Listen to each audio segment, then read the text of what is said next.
teman-teman,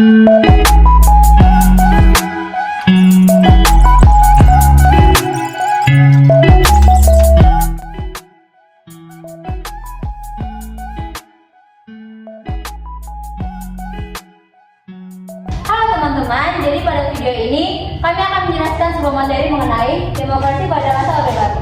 Tapi sebelum itu, perkenalkan nama saya Shalogita Sirait. Perkenalkan nama saya Mustafa Saribu. Saya Surya Teja Pecak. Saya Rata Sinombing. Saya Apriana Baban. Kami dari kelompok 5. Selamat menyaksikan.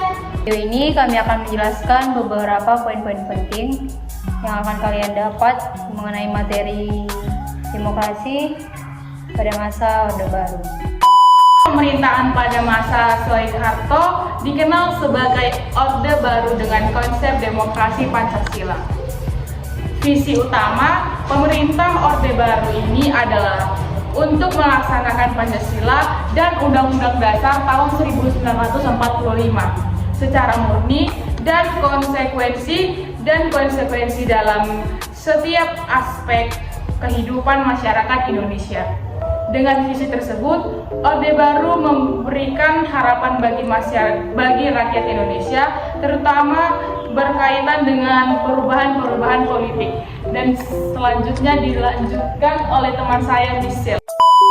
Masa transisi tahun 1966 sampai 1967, aksi Tricura.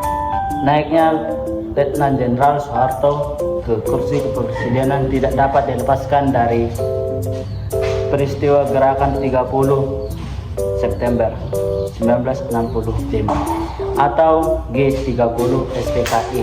Ini merupakan peristiwa yang menjadi titik awal beraksinya kekuasaan Presiden Soeharto dan sehingga kekuasaan politik PKI dari Persatuan Politik Indonesia. Stabilisasi politik dan rehabilitasi ekonomi. Tentunya pemerintahan Orde Baru yang diawali dengan keputusan sidang istimewa MPRS tanggal 12 Maret 1967 yang menetapkan Jenderal Soeharto sebagai pejabat presiden. Kedudukan ini semakin kuat setelah pada tanggal 27 Maret 1968 MPRS mengukuhnya sebagai presiden penuh.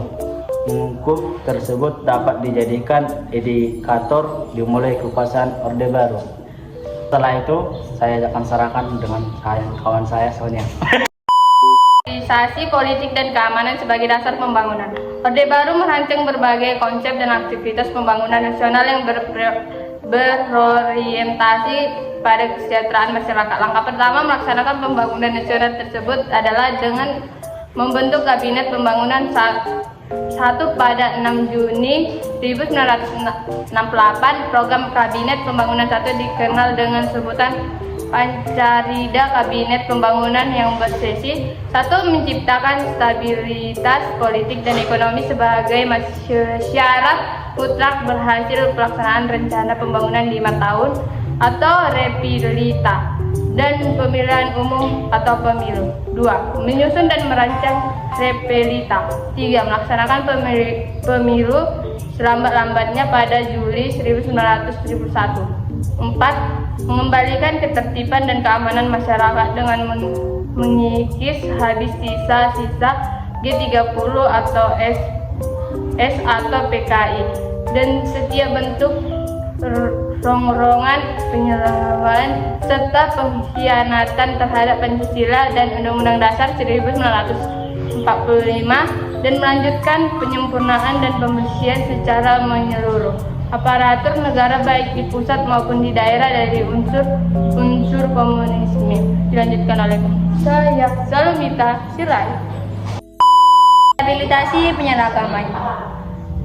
Depolitisasi parpol dan Ormas juga melakukan pemerintahan Orde Baru melalui cara penyeragaman ideologis melalui ideologi Pancasila. Dengan alasan Pancasila telah menjadi konsensus nasional, keseragaman dan pemahaman Pancasila perlu disosialisasikan. Gagasan ini disampaikan oleh Presiden Soeharto acara hari ulang tahun ke-25 Universitas Gadjah Mada Yogyakarta 19 September 1970. Rehabilitasi ekonomi Orde Baru. Program rehabilitasi ekonomi pada Orde Baru dilaksanakan berlandaskan pada TAP MPRS nomor 20 tahun 1966 yang isinya antara lain mengharuskan diutamakannya masalah perbaikan ekonomi di rakyat atas segala soal-soal nasional lainnya, termasuk soal-soal politik. Konsekuensi kebijakan politik dalam dan luar negeri pemerintahan harus sedemikian rupa hingga benar-benar membantu perbaikan ekonomi rakyat. Tujuan perjuangan Orde Baru adalah menegakkan tata kehidupan bernegara dilandaskan atas kemudian melaksanakan Pancasila dan Undang-Undang Dasar tahun 1945. Sejalan dengan tujuan tersebut, maka kegiatan kondisi politik bangsa Indonesia mulai stabil untuk melaksanakan amanat masyarakat. Maka pemerintahan merancangkan pembangunan nasional yang diupayakan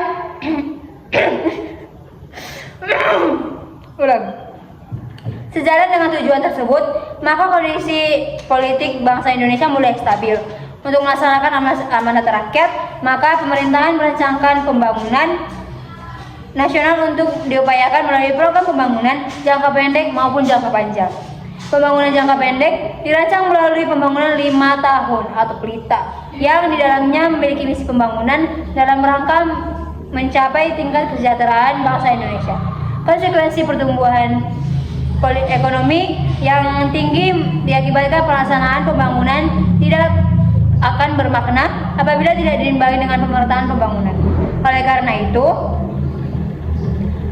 sejak pembangunan 5 tahun tahap 3, 1 April 1973 sampai 13 Maret 1984, maka pemerintahan Orde Baru menetapkan 8 jalur pemerataan, yaitu 1. Pemerataan pemenuhan kebutuhan rakyat, khususnya pangan, sadang, dan perumahan. 2. Pemerataan kesempatan memperoleh pendidikan. 3. Pemerataan pembagian pendapatan. 4. Pemerataan kesempatan kerja. 5. Pemerataan kesempatan berusaha. 6. Pemerataan kesempatan berpartisipasi dalam pembangunan, khususnya bagi generasi kaum muda dan kaum wanita. 7.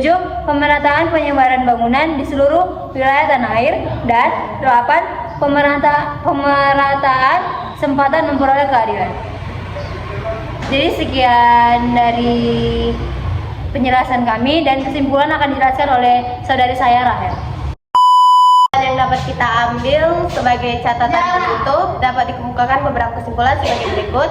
Yang pertama, terjadinya perbaikan struktur sosial ekonomi masyarakat sebagai hasil konkret pembangunan Orde Baru dalam kerangka stabilitas. Yang kedua, pembangunan Orde Baru yang menghasilkan disparitas ekonomi dan politik. Dan yang ketiga, adanya pertimbangan dan komposisi baru dalam takaran elit peneliti ekonomi. Jadi sekian dari materi yang dapat kami jelaskan mengenai demokrasi pada masa Orde Baru. Semoga dapat bermanfaat dan semoga dapat membantu. Terima kasih.